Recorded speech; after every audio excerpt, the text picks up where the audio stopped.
Sementara itu, dalam rangka menyambut bulan suci Ramadan 1442 Hijriah, Dinas Perindustrian dan Perdagangan Aceh bekerjasama dengan Dinas Perdagangan Koperasi dan UKM Gayo Lues serta Bulog menggelar pasar murah di 3 kecamatan di Kabupaten Gayo Lues. Pasar murah ini digelar dalam rangka membantu memenuhi kebutuhan masyarakat jelang bulan suci Ramadan. Pasar murah ini digelar di 3 kecamatan, diantaranya Kecamatan Kuta Panjang, Belang Kejeren, dan Kecamatan Tripejaya.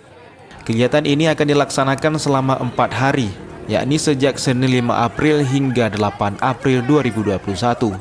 Kepala Disdakop dan UKM Gayo Lues, Syahrul, mengatakan kegiatan pasar murah ini terlaksana atas kerjasama Disperindak Aceh, Disdakop, dan UKM Gayo Lues serta Bulog.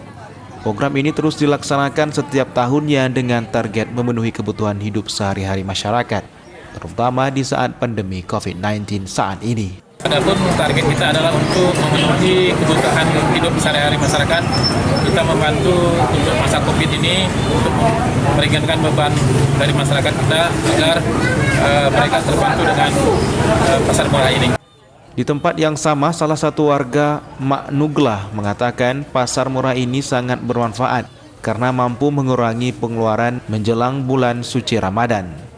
Biasanya beberapa kebutuhan bahan pokok seperti beras, telur, gula, minyak goreng, dan tepung harganya akan meningkat jelang Ramadan tiba. Mengurangi belanja untuk bulan puasa ini.